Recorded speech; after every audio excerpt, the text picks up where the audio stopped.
Amém. Vamos abrir as nossas Bíblias em Atos capítulo 21. Nós vamos fazer a leitura do verso 1 até o verso 14. Vamos fazer a leitura da palavra de Deus.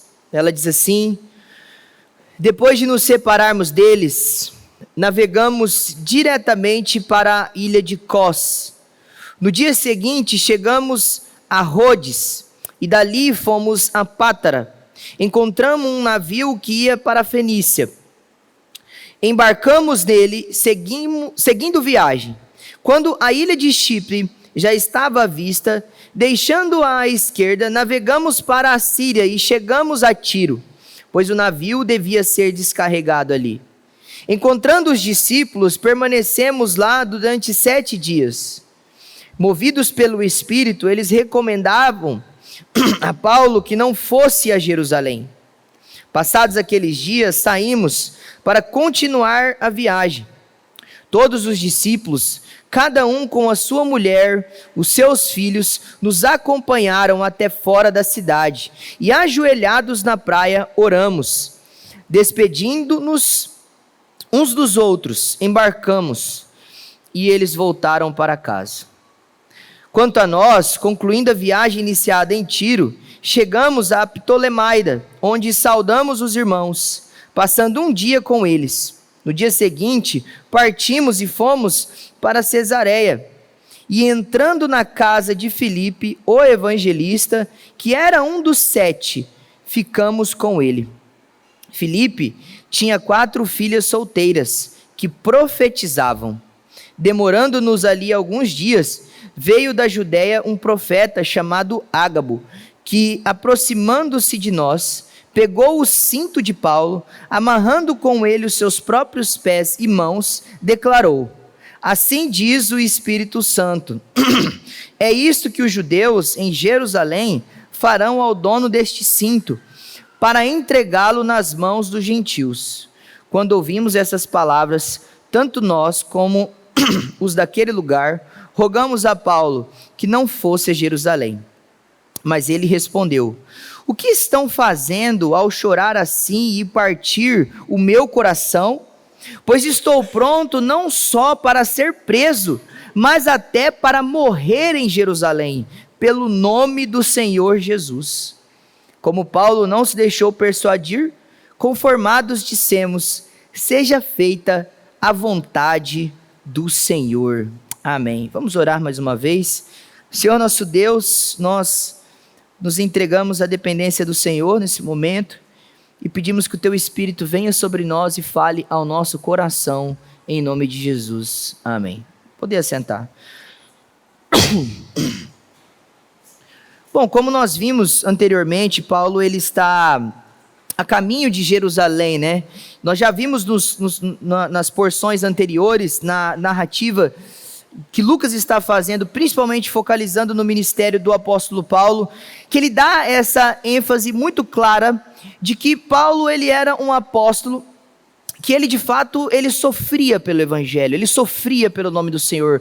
Na verdade, a maioria dos relatos mostra Paulo ou pregando o evangelho e as coisas acontecendo nas cidades, ou então ele está sendo perseguido, ele está tendo que ir embora dessas cidades por causa da pregação do evangelho.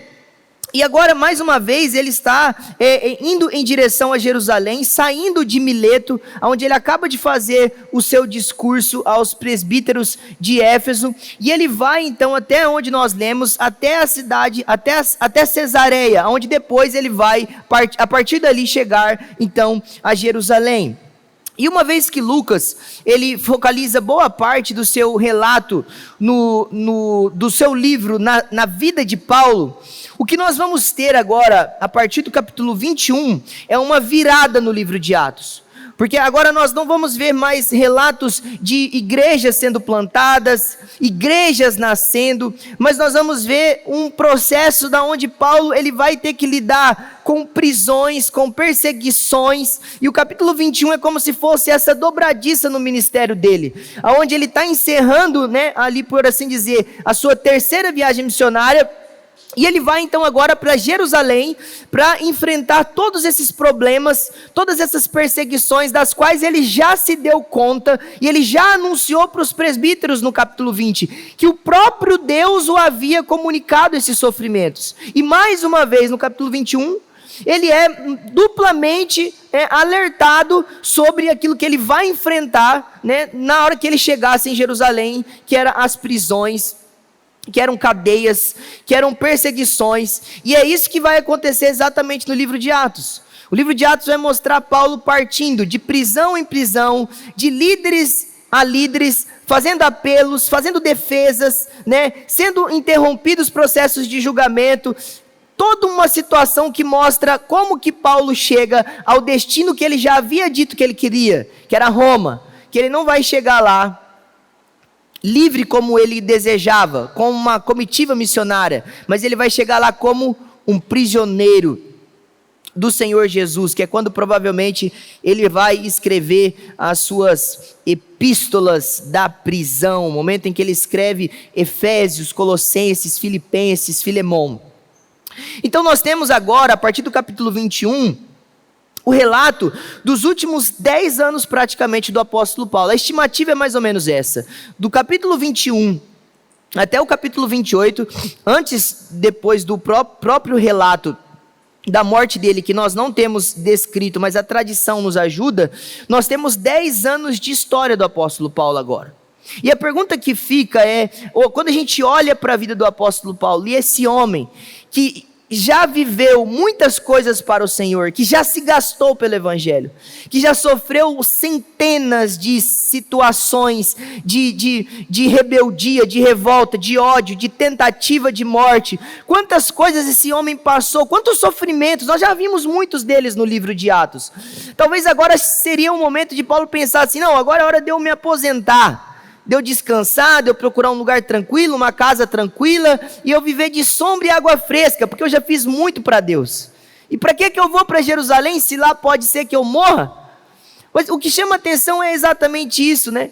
Que Paulo, mesmo sem saber o que lhe aguarda, ele está disposto a continuar entregando a sua vida pelo Evangelho, a vencer todo tipo de obstáculo, todo tipo de empecilho, de contrariedade, que tenta impedir ele de ser obediente ao Senhor. Ele permanece firme, isso me admira. Se você soubesse, Deus não nos dá essa oportunidade, mas se você soubesse que você tem apenas 10 anos para viver, o que você faria? Paulo ele não se importa se ele tem mais 10, se ele tem mais 1, porque veja a fala dele no verso 13, eu estou pronto. Ele está pronto para chegar lá e não enfrentar suas prisões, ele está disposto a morrer. Ele está disposto a morrer, ele está disposto a ser decapitado, enforcado, crucificado, seja qual for o tipo de morte que o aguarda, ele está disposto a fazer isso por causa de Jesus. Mas e nós? Se você soubesse hoje que você tem tantos dias de vida pela frente, o que você faria? Talvez você planejaria viagens para conhecer o mundo. O que você faria para Deus, se hoje você soubesse isso? Tem uma pregação de John Piper, né, no YouTube, que é muito famosa, que ele prega diante de uma multidão, e ele fala assim, olha, não desperdice a sua vida. E é exatamente isso que Paulo talvez ensina pela trajetória da sua vida, né?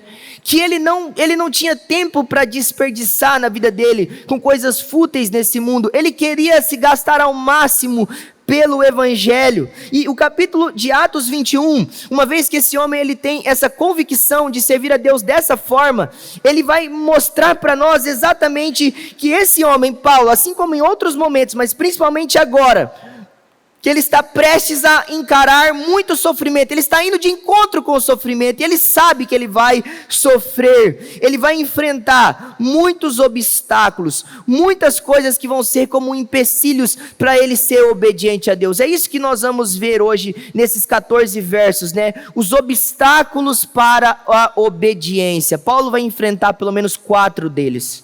Tem muitos outros, mas aqui nós temos 4 nesses versos que nós lemos. Então é isso que esse texto vai nos ajudar a compreender. Então veja, do verso 1 ao verso 6, nós temos aquilo que seriam os obstáculos, os obstáculos emocionais, é o apego do coração.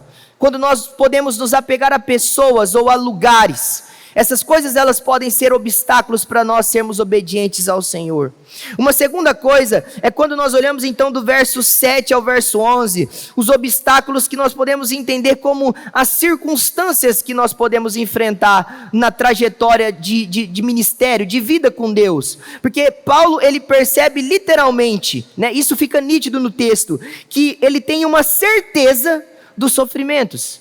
E esses sofrimentos podem se tornar um obstáculo. As pessoas muitas vezes elas desistem por causa do sofrimento, elas abandonam por causa do sofrimento, mas Paulo ele vence esse obstáculo. E em terceiro lugar, no verso 12, mas também puxando algo semelhante do verso 4, nós temos os obstáculos dos conselhos e das recomendações que nós muitas vezes recebemos das pessoas que nós amamos, que podem ser muitas vezes obstáculos para nós sermos obedientes à voz de Deus.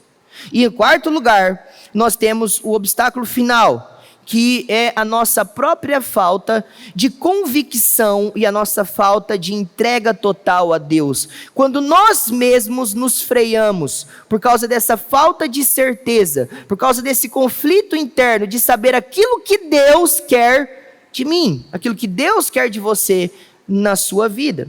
Então, basicamente, esse texto ele vai nos ajudar a perceber que essa obediência que Deus quer que vença os obstáculos, ela deve ser firmada na convicção e no amor de obedecer à vontade de Deus acima de todo custo.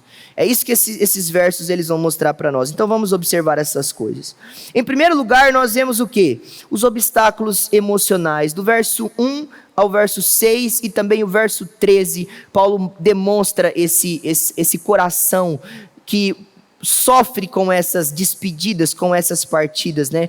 Que é o apego às pessoas. Ou seja, muitas vezes o nosso apego a amigos, a irmãos, a familiares consanguíneos, eles podem nos atrapalhar a sermos fiéis a Deus na nossa vocação. Veja em quão pouco tempo desses versos que nós lemos, tanto dessa porção, quanto das porções anteriores, né, do capítulo 20, quantas despedidas o apóstolo Paulo teve que enfrentar. Quantas vezes Paulo teve que se despedir das igrejas sem que ele tivesse a intenção de partir?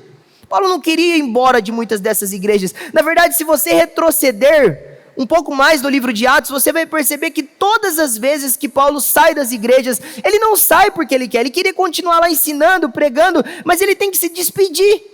E depois ele escreve para essas igrejas falando: eu tenho saudade de vocês, eu queria estar aí com vocês, eu queria abraçar vocês, eu queria orar com vocês, eu queria compartilhar dons espirituais com vocês, mas ele é impedido. Por quê? Por causa da sua vocação, por causa do seu chamado, por causa daquilo que Deus tinha de maneira particular para ele. Ele passa por várias despedidas, por momentos emocionais fortíssimos, momentos em que ele poderia simplesmente falar: não, quer saber? É melhor eu realmente não ir para Jerusalém e eu ficar aqui. Porque veja o que o verso 13 diz. Perdão, o verso 12. Os irmãos fazem um rogo, um apelo a Paulo. Paulo, não vai. Imagina esses irmãos insistindo, falando: Paulo, você vai morrer. Paulo, não faça isso. Paulo, vai acontecer isso com você. Mas daí Paulo responde, né? Paulo não é só firme. Agora, esse é um dos momentos em que a resposta do apóstolo Paulo, ela é visceral também.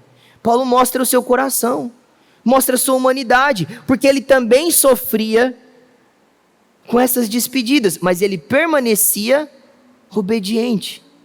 Isso quer dizer, irmãos, que muitas vezes a obediência ela tem um custo, e ela contraria a vontade do nosso coração. Muitas vezes, para a gente ser obediente a Deus, nós precisamos partir o nosso coração. para ser fiel a Deus. Porque é isso que Paulo está fazendo aqui. Ele diz assim: o que vocês estão fazendo a chorar assim e partir o meu coração? Paulo estava sendo ferido por aquele momento emocionalmente, mas ele coloca o seu chamado, a missão, a obediência acima das suas emoções.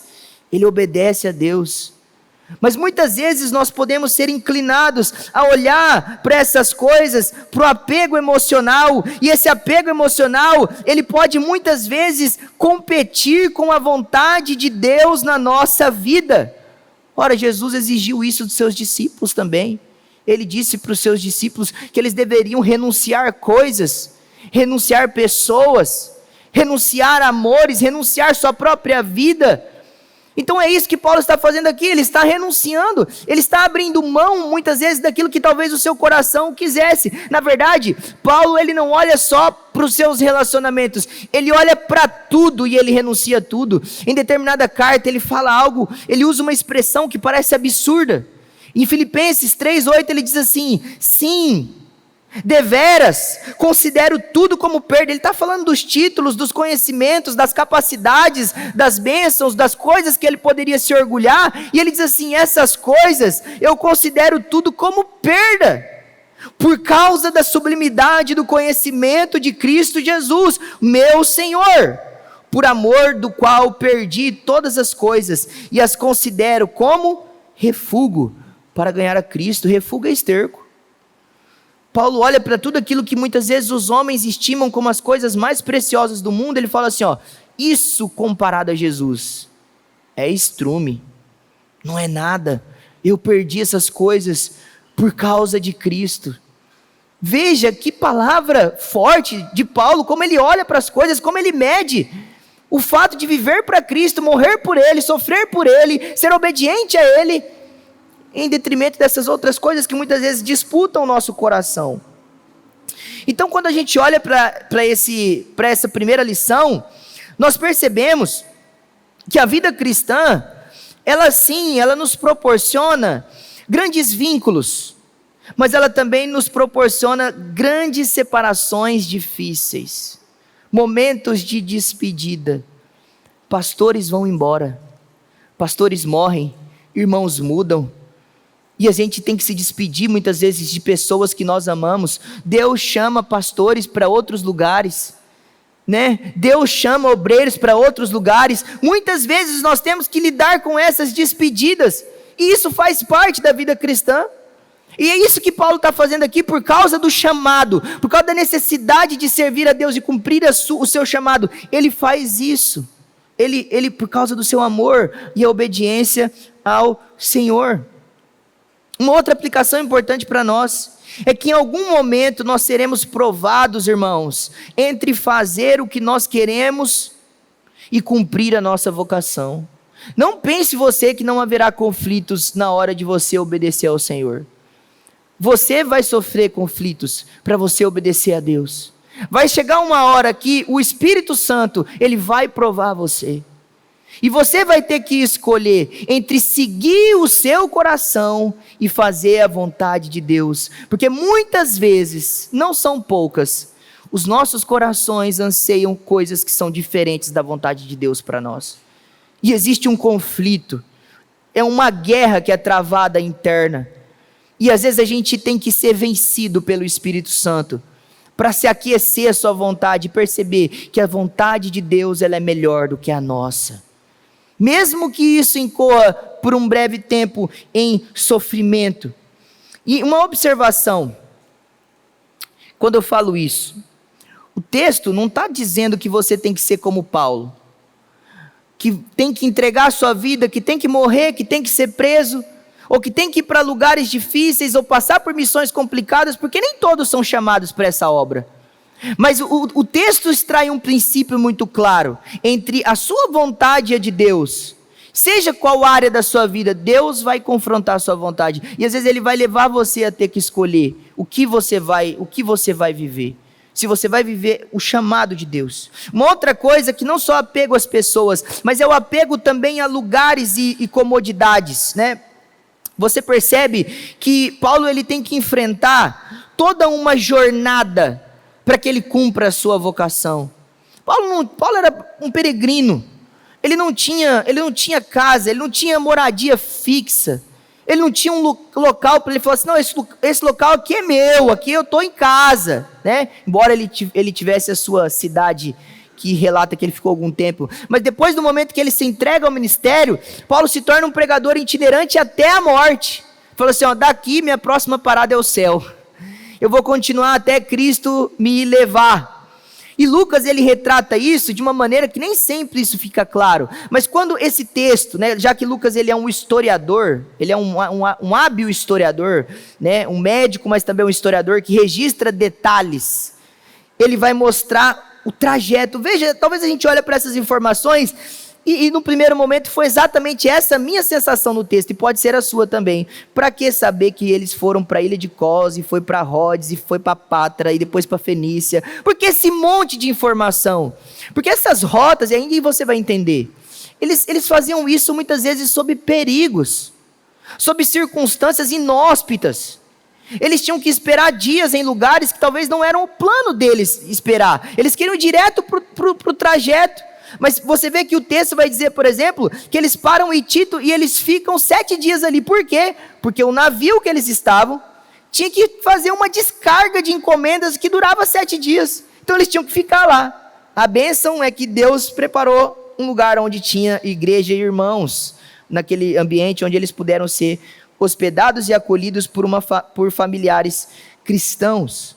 Então a gente percebe que toda essa trajetória que Lucas registra é para mostrar exatamente isso, que muitas vezes você vai passar por jornadas, por situações onde você vai ficar desconfortável, para que você permaneça servindo a Deus. Mas aí então o texto termina, depois de falar essas localidades, vamos avançar aqui para nós não perdermos tempo, porque tem as peculiaridades dessas cidades, né? Cos, que era um lugar que prestigiava uma cidade de médicos, onde foi fundada por Hipócrates. Rhodes, que era onde tinha o Colosso de Rhodes, aquela grande estátua que ficava entre 2 grandes pilares, os navios passavam embaixo, que era muito parecida, né, com a Estátua da Liberdade, que era uma das grandes maravilhas do mundo antigo. Então você tem esses detalhes, mas o texto diz para nós que eles param em Tiro, onde tem alguns irmãos. E é curioso que num primeiro momento, antes não tinha sido dito para nós que Tiro foi evangelizada. Mas agora, o texto bíblico diz para nós que Paulo está ali e tem irmãos nessa cidade. Provavelmente, por 2 caminhos o evangelho pode ter chegado nessa cidade. O primeiro deles é porque quando nós olhamos para os evangelhos, a Bíblia relata para nós que Jesus, ele foi em determinado momento do seu ministério para as regiões de Tiro e Sidom, aonde ele tinha negócios a tratar com uma mulher que é chamada de Ciro-fenícia. E Jesus quer ensinar uma lição para os seus discípulos. E os discípulos estão lá, olha, manda essa mulher embora, porque ela não para de falar atrás da gente, Jesus. E Jesus ali provando a fé deles, provando, e depois Jesus vai e ouve essa mulher. E essa mulher que queria que a sua filha fosse curada de um espírito maligno. Então Jesus vai e atende ela depois de muita insistência. Ela que diz aquela célebre frase: mas Senhor, até os cachorrinhos comem das migalhas da mesa dos seus donos. O clamor daquela mãe pela sua filha doente, né? Então Jesus ele trata com essa mulher. Provavelmente pode ter sido nesse momento. Mas também quando as perseguições começam, lá em Atos capítulo 11, quando os crentes eles são dispersos pela perseguição, a Bíblia vai dizer para nós que por causa dessas missões de expansões da igreja, eles pregaram o evangelho também em Tiro. Então pode ser que nessa ocasião, uma igreja nasceu ali em Tiro. E você vê que agora ela serve como propósito de acolher o apóstolo Paulo, nesse momento, junto com toda a sua comitiva missionária. Então aqui nós temos uma última aplicação nesse ponto. O que chama a atenção é que no meio de toda essa variação, de mudanças de planos, de circunstâncias que alteram, de lugares que Paulo não pode se estabelecer, ele permanece sujeito à vontade de Deus quando as coisas estão mudando e elas não ficam estáveis.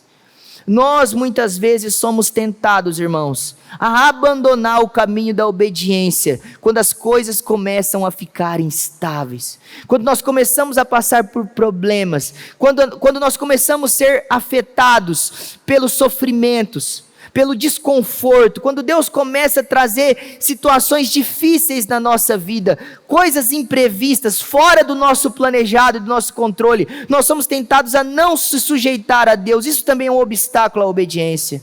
Mas Paulo, ele permanece obediente a Deus. O texto bíblico indica que eles permanecem caminhando até o momento em que Paulo vai chegar até Jerusalém. Em segundo lugar, nós temos então os obstáculos das circunstâncias, ou seja, a certeza dos sofrimentos. Veja aí o que o verso 7 vai dizer para nós. Quanto a nós, concluindo a viagem iniciada em Tiro, chegamos a Ptolemaida, onde saudamos os irmãos. Eles ficam um dia nessa cidade. E então no verso 8, vai falar que no dia seguinte eles partem, eles ficam na casa de Filipe. Ali tem essas filhas dele que profetizam.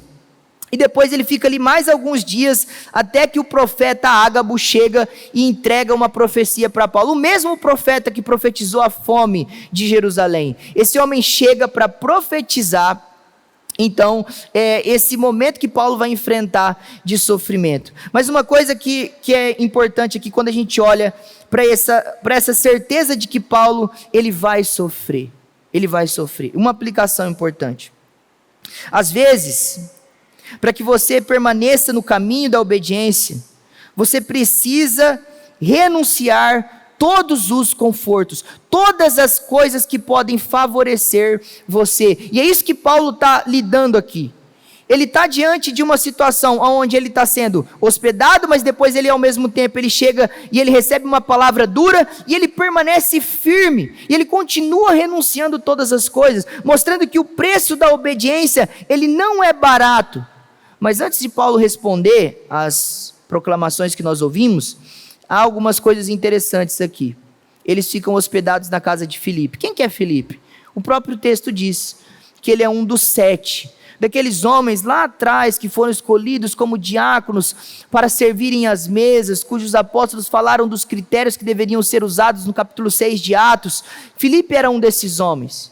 E Filipe é um homem que depois ele evangeliza o etíope eunuco, né? Quando ele está andando na carruagem, ele está lendo Isaías, Filipe passa e falou assim: olha, você entende o que lês? Aí ele, olha, como que eu vou entender se ninguém me explicar? Ele entra na carruagem, explica, ensina, batiza, e ele segue a sua trajetória evangelizando.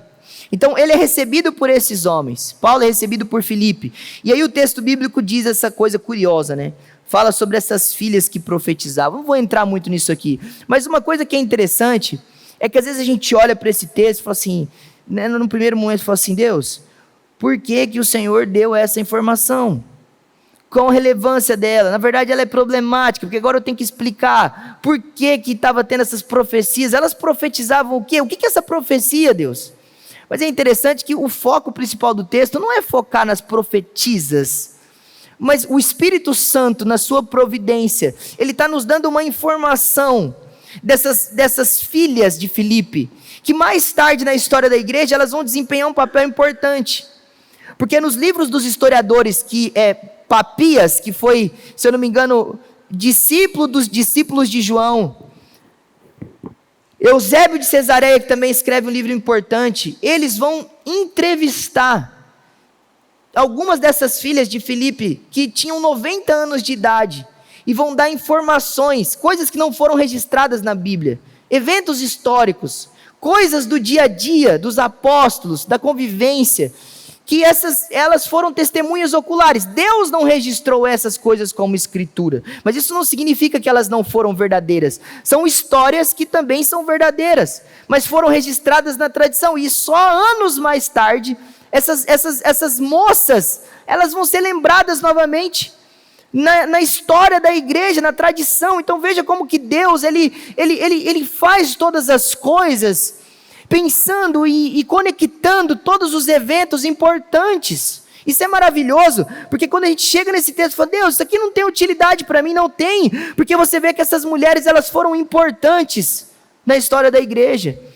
Eles receberam Paulo e depois eles talvez fizeram muitas coisas para Deus. Então nada na Escritura, irmãos, é registrado sem motivo. Deus sempre usa a sua providência e tudo tem uma utilidade para nós na palavra de Deus. E aí uma outra coisa que é interessante é que esse profeta Ágabo, ele chega e vai profetizar. E tal como os profetas do Antigo Testamento, Ágabo, ele não chega e simplesmente entrega a mensagem. Os profetas, muitas vezes, eles faziam o quê? Uma dramatização. Eles faziam teatros, eles desenhavam, né? Eles faziam coisas consigo mesmo. Deus mandava esses profetas fazer coisas consigo mesmo, para ilustrar aquilo que Deus ia fazer através daquilo que ele estava falando. Então, o que o profeta Ágabo faz? Ele pega um cinto de Paulo, que devia estar em algum lugar, e fala assim, eu sei de quem é esse cinto aqui. Ele pega o cinto. Ele amarra suas próprias mãos e o seu próprio pé. Ele fala assim, tá vendo isso que está acontecendo comigo? É isso que vai acontecer com o dono deste cinto.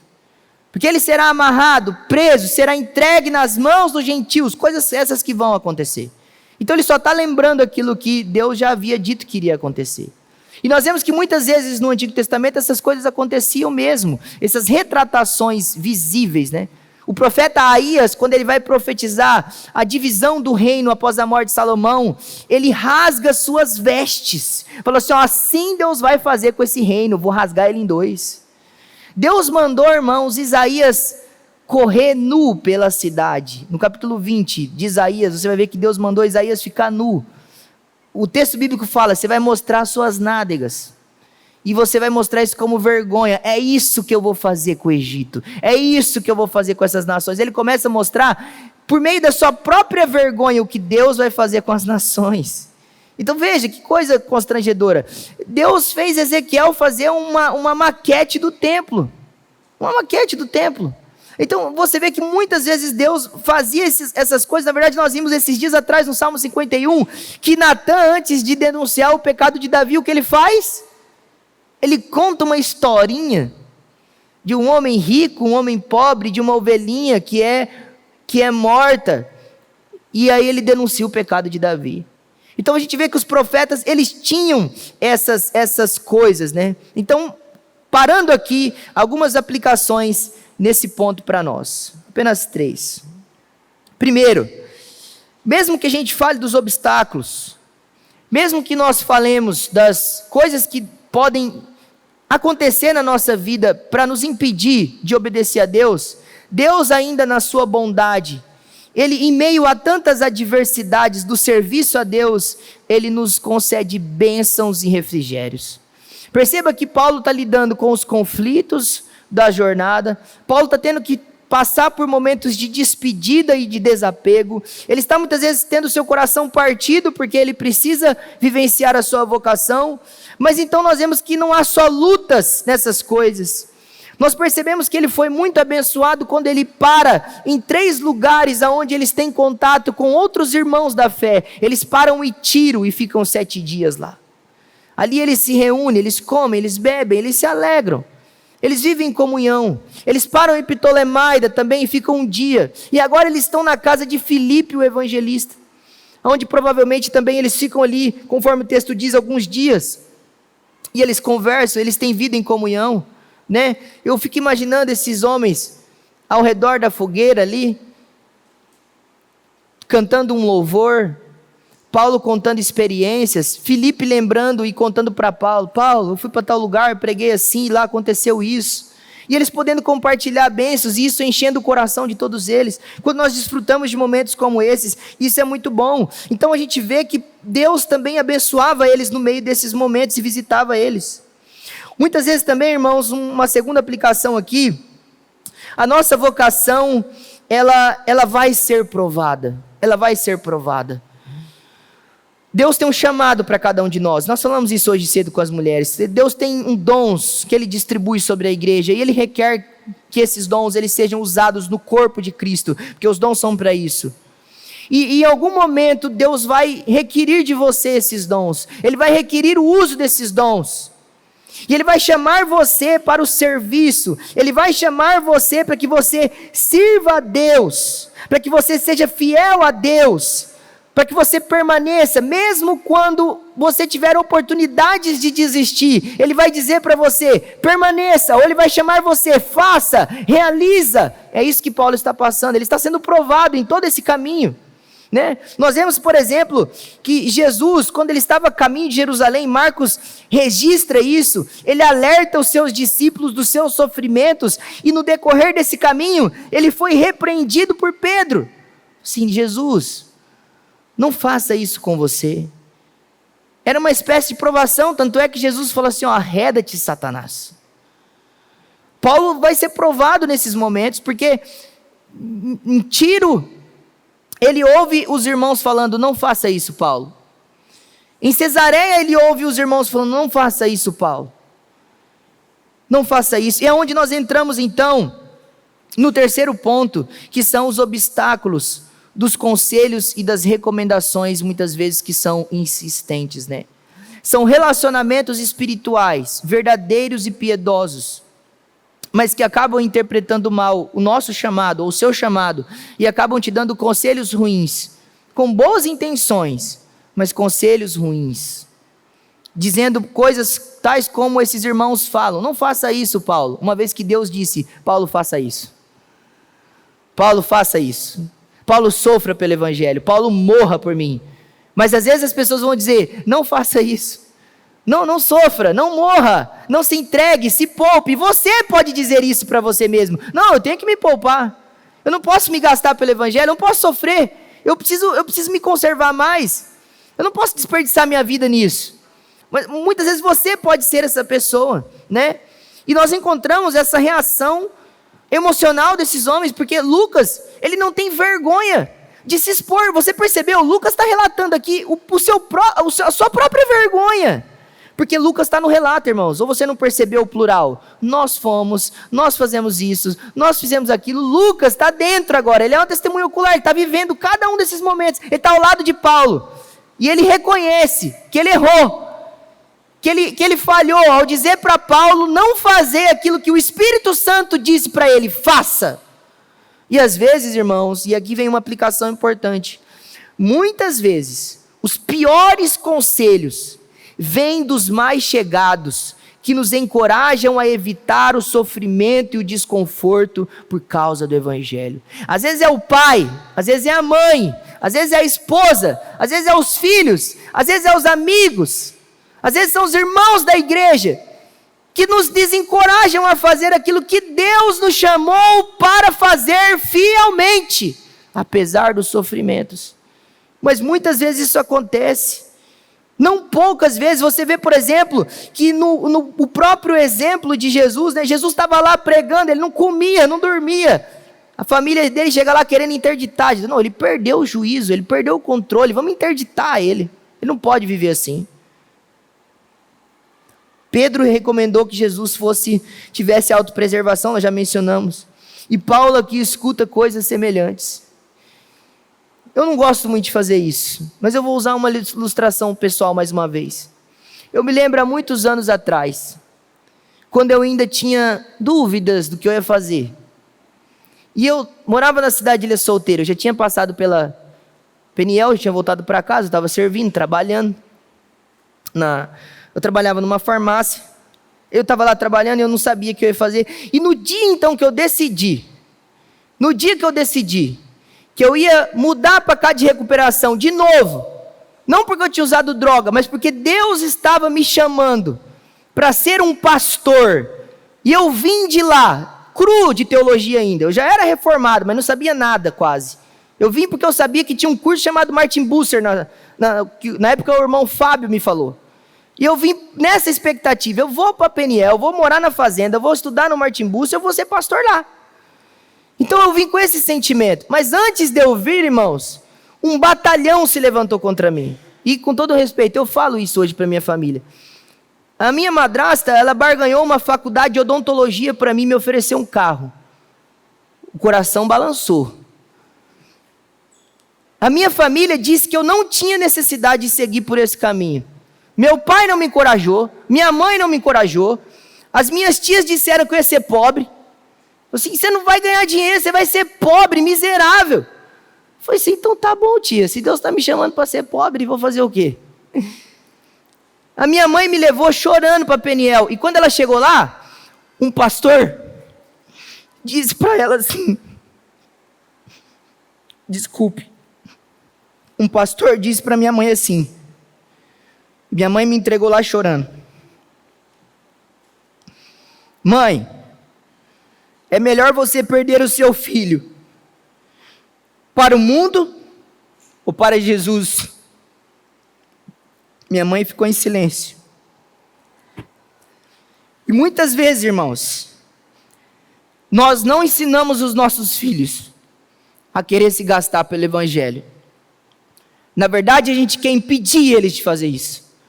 Porque a gente quer ensinar eles que para eles serem alguma coisa na vida, eles precisam ganhar muito dinheiro. Eles precisam ter um sucesso profissional absurdo. Porque só assim então eles vão fazer grandes coisas. Lê do engano.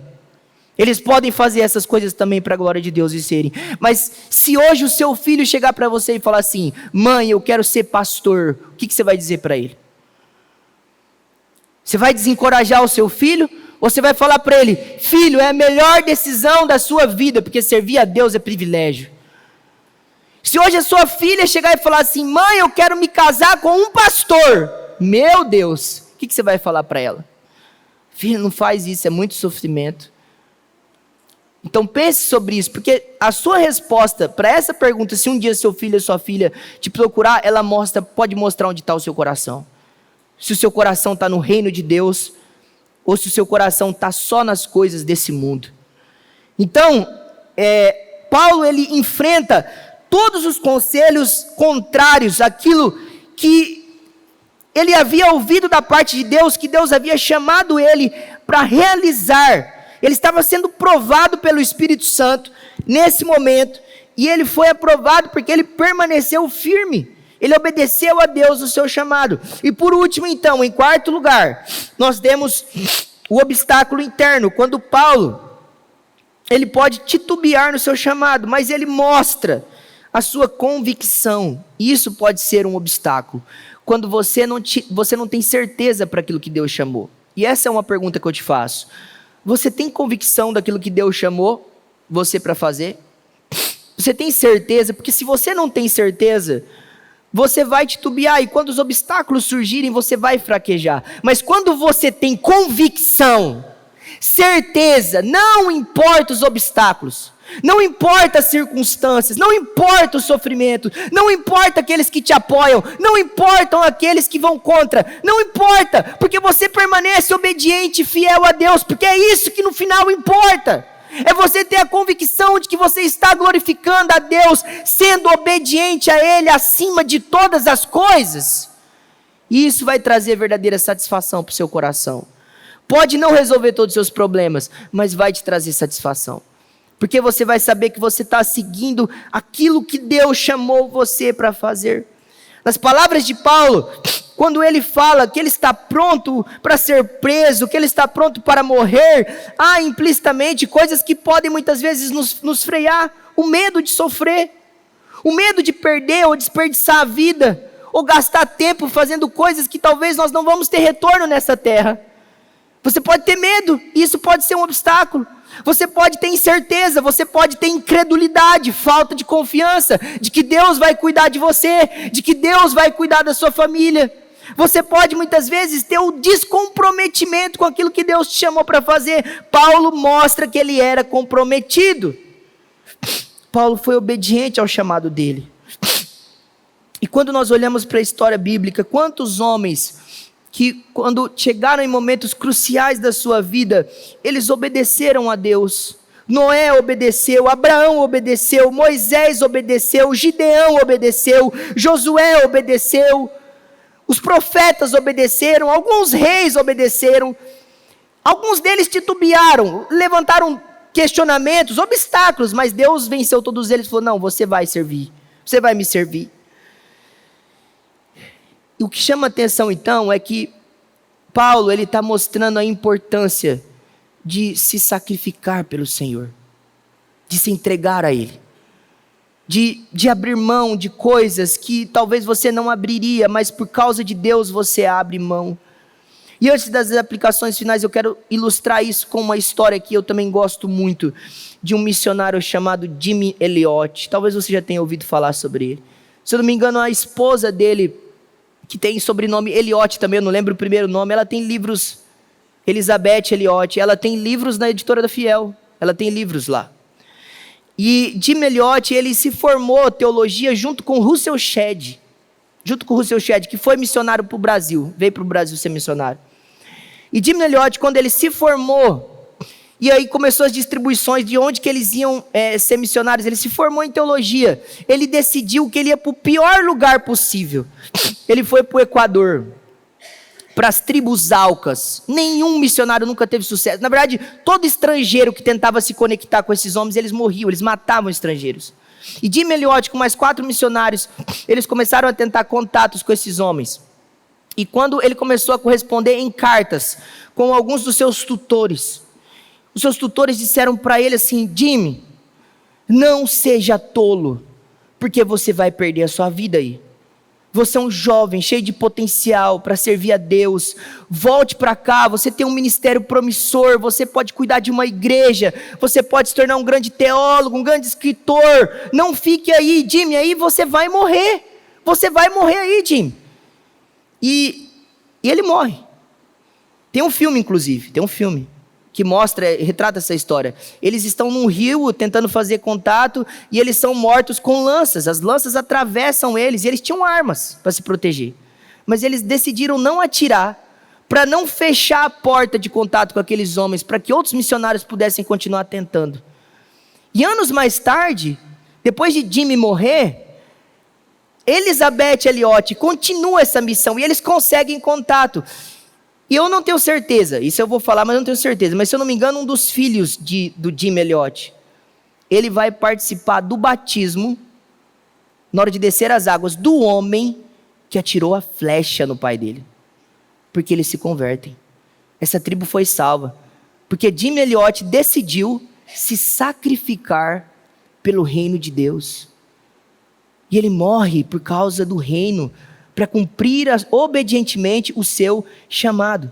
E quando esse homem escreve, não seja tolo, uma frase que ficou muito conhecida e até hoje mencionada em muitos lugares, Jimmy corresponde a ele nas suas cartas, ele diz assim, preste minha atenção, não é tolo aquele que abre mão do que não pode reter a sua própria vida. Eu não posso reter a minha própria vida, então não é tolo eu abrir mão dela, porque eu não tenho controle sobre ela. Não é tolo aquele que abre mão do que não pode reter para ganhar o que não pode perder.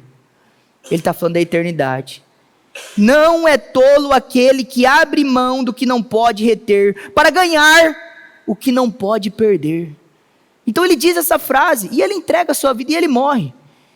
E Jim, muitos anos depois de Paulo, ele, se eu não me engano, entre 1927 e 1950 alguma coisa, mas ele é esse homem, e ele morre, ele se sacrifica pelo Senhor, e Paulo, ele está ensinando exatamente isso, quando ele diz essas coisas, eu não vou abrir mão de me entregar ao Senhor, porque para isso que ele me chamou para me entregar, para me sacrificar, para me dedicar a Ele. Então, algumas aplicações finais para nós encerrarmos. Primeiro, sobre serviço cristão. Há um custo, irmãos, há um custo para servir a Deus. Se você não quer pagar esse custo, não sirva a Deus. Mas saiba que se você quer servir a Deus, não tem como servir a Deus sem um custo. Vai te custar alguma coisa. Você vai perder para poder ganhar. Deus vai fazer isso. Ele vai te fazer você perder coisas. Não tente evitar isso. Para de tentar evitar a vontade de Deus na sua vida. Para de tentar evitar a vontade de Deus. Você pode até orar como Jesus. Deus, afasta de mim esse cálice, mas que seja feita a sua vontade. Você pode até falar para Deus, lutar em oração, porque todos nós lutamos, mas não resista à vontade de Deus. Se entregue a Ele, sirva a Ele, pare de adiar o tempo de se comprometer com o reino de Deus, pare de dizer que você não tem tempo para isso ou para aquilo, para servir a Deus e cumprir o seu chamado, porque no fundo, você sabe que isso é desculpa. Você sabe que isso é desculpa. Na verdade, a Bíblia está cheia de exemplos de desculpas esfarrapadas, né? Você tem aquele clássico texto de Lucas 14, das desculpas, quando um homem vai fazer um banquete, e ele convida as pessoas, eu não posso ir porque eu comprei um terreno, eu não posso ir porque eu comprei boi, eu não posso ir porque me casei. Então as pessoas começam a colocar desculpas, eu não posso fazer, Deus, porque eu tenho isso, Deus, eu não posso fazer porque eu tenho isso na minha vida. Pare de dar desculpas e sirva a Deus. Dedique-se a Ele. Você pode muitas vezes também colocar desculpas como Moisés: Deus, eu não sei falar. Ou como Gideão, ou como tantos outros que deram desculpa, como Jeremias, que disse: eu sou criança ainda, Deus. Mas Deus falou assim: eu te escolhi, eu te chamei, você vai fazer, você vai realizar, eu estarei com você, eu serei contigo. Então pare de dar desculpas e sirva a Deus. Pare de poupar-se como se você fosse um fraco ou um coitado que não pode servir a Deus, porque você tem isso, você tem aquilo. Você tem que servir a Deus com a mesma dedicação que você se entrega no trabalho, no esporte, no planejamento, no descanso, em todas as coisas. Dedique-se a Deus na mesma intensidade que você faz todas as coisas. Entregue-se à vontade de Deus confiadamente, pois Ele sabe dirigir melhor a sua vida do que você, ou do que os seus conselhos mais amigáveis. Entregue-se confiadamente ao Senhor. O texto termina, né? Quando eles percebem que eles não iam conseguir engambelar Paulo, eles falam assim: bom, então, que seja feita a vontade do Senhor. Mas lógico que vai ser feita a vontade do Senhor. E eles reconhecem então que o que resta a nós é esse papel, é entregar-se à confiança em Deus e cumprir o nosso chamado. E por último, o nosso modelo supremo é Cristo sempre. A vida cristã nada mais é do que um caminho de imitação a Jesus. Nós nos tornarmos como Ele, seguir os seus passos, incluindo os seus sofrimentos. A Bíblia diz, irmãos, que Cristo Ele foi obediente. Cristo foi obediente, Ele foi perfeito na sua obediência. Ele foi obediente até a morte de cruz. Ele disse em João 4,34, a minha comida consiste em fazer a vontade daquele que me enviou e realizar a sua obra. Cristo, Ele nos ensina, irmãos, que se nós queremos ser obedientes a Deus, nós vamos muitas vezes trilhar caminhos semelhantes ao que Ele passou, com sofrimentos, com privações, mas vale a pena ser obediente a Deus. Vale a pena permanecer fiel a Deus, porque Paulo, ele segue um cronograma muito parecido. É isso que nós vemos, né? Uma semelhança do ministério de Paulo com o de Jesus. É como se ele estivesse seguindo os mesmos passos, coisas muito semelhantes. Até agora aqui, o livro de Atos parece que é uma retratação do ministério de Jesus no ministério de Paulo. Ele passa por coisas muito semelhantes, com uma diferença: Jesus, ele morre para perdoar pecados. A morte dele tem efeitos cósmicos. Paulo é só um mártir. Paulo é mais um nome na lista de muitos outros que se entregaram a Deus. Cristo não. Cristo, ele é obediente, a obediência dele tem efeito salvífico na nossa trajetória. Então olhe para Cristo, olhe para o exemplo de Paulo e busque esse tipo de obediência. A obediência que vence os obstáculos, que deve ser firmada nesse tipo de convicção e no amor de obedecer à vontade de Deus acima de todo custo. Obedeça a Deus, seja fiel a Ele. Vamos orar ao Senhor. Fale com Ele.